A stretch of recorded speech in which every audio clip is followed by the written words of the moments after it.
हर हर महादेव। आप सभी को वट पूर्णिमा की ढेर सारी शुभकामनाएं। सनातन धर्म में अनेक ऐसी कथाएं हैं जो केवल धार्मिक इतिहास ही नहीं बल्कि जीवन जीने की कला सिखाती है। उन्हीं में से एक है माता सावित्री और सत्यवान की अमर कथा। यह एक ऐसी पतिव्रता नारी की कहानी है जिसने अपने अटूट विश्वास, धर्म, धैर्य और प्रेम के बल पर स्वयं मृत्यु के देवता यमराज को भी अपना निर्णय बदलने पर विवश कर दिया था। इस दिव्य घटना की स्मृति में आज भी सुहागिन महिलाएं वट सावित्री व्रत रखती हैं। वे अपने पति की लंबी आयु, अखंड सौभाग्य और परिवार की सुख समृद्धि की कामना करती हैं। तो आइए श्रद्धा और भक्ति के साथ सुनते हैं यह पावन कथा। बहुत समय पहले मद्र देश में एक प्रतापी और धर्म परायण राजा राज्य करते थे। उनका नाम था राजा अशुपति। उनके राज्य में सुख, शांति और समृद्धि थी, लेकिन राजा के जीवन में एक गहरा दुख था कि उनकी कोई भी संतान नहीं थी। वर्षों तक उन्होंने यज्ञ किए, दान पुण्य किया, ऋषि मुनियों का आशीर्वाद लिया, लेकिन संतान प्राप्ति नहीं हुई। अंत में उन्होंने माता सावित्री की कठोर तपस्या करने का संकल्प लिया। कई वर्षों की तपस्या के बाद देवी प्रसन्न हुई और वरदान दिया कि हे राजन, तुम्हारे घर एक तेजस्वी पुत्री जन्म लेगी। उसका यश तीनों लोकों में फैलेगा। कुछ समय बाद एक दिव्य कन्या ने जन्म लिया। उसका नाम रखा गया सावित्री। बचपन से ही सावित्री अत्यंत सुंदर, दयालु, धर्मनिष्ठ थी। उनके तेज से सभी प्रभावित हो जाते थे। अब समय बीता और सावित्री विवाह के योग्य हो गई। अब राजा अशुपति ने कहा कि हे पुत्री, तुम स्वयं अपने योग्य वर का चयन कर सकती हो। सावित्री अनेक राज्यों की यात्रा पर निकली। एक दिन घने वन में उन्होंने एक तेजस्वी युवक को देखा जो अपने अंधे माता पिता की सेवा कर रहा था। उसका नाम था सत्यवान।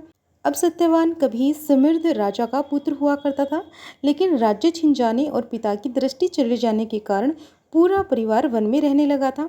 सत्यवान सत्यवादी, धर्मप्रिय, परिश्रमी और माता पिता का आदर्श पुत्र था। सावित्री ने उसी क्षण मन ही मन निश्चय कर लिया कि यही मेरे जीवन साथी बनेंगे। अब राजमहल लौटकर उन्होंने अपने पिता को अपना निर्णय बताया। तभी देवर्षि नारद वहां आ पहुंचे। उन्होंने कहा कि सत्यवान सभी गुणों से संपन्न है, लेकिन उसकी आयु केवल 1 वर्ष शेष है। यह सुनकर राजा अशोपति चिंतित हो उठे।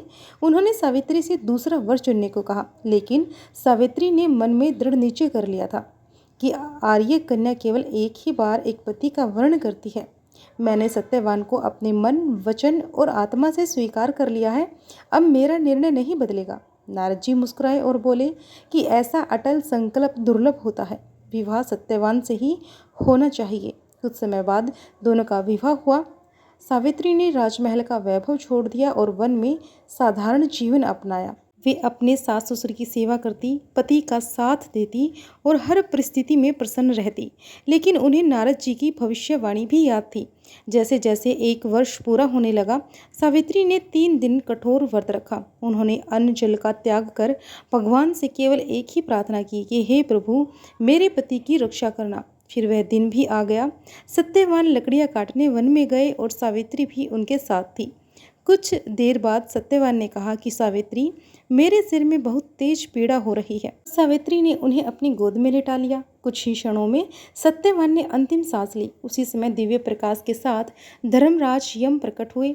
उन्होंने सत्यवान के प्राण अपने पास में बांधे और दक्षिण दिशा की ओर चल पड़े। सावित्री भी उनके पीछे पीछे चलने लगी। अब यमराज ने कहा कि हे देवी, अब आप लौट जाओ। इससे आगे कोई मनुष्य नहीं जा सकता।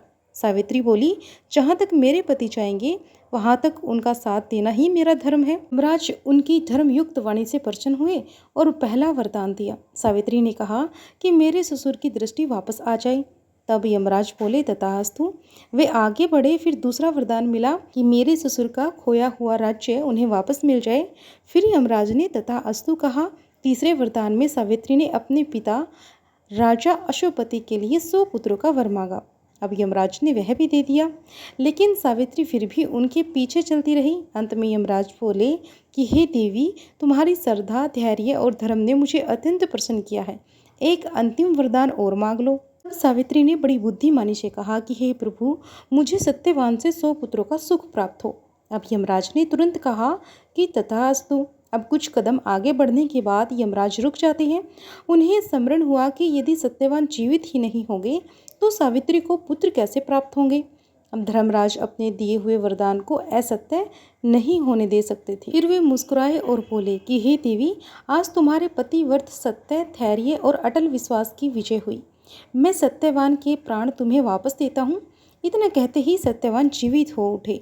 उधर राजा की आंखों की रोशनी लौट आई और उन्हें अपना राज्य भी वापस मिल गया। राजा अश्वपति को भी 100 पुत्रों का सुख प्राप्त हुआ। इस प्रकार यमराज के सभी वरदान सत्य सिद्ध हुए। तभी से वट सावित्री व्रत की परंपरा चली आ रही है।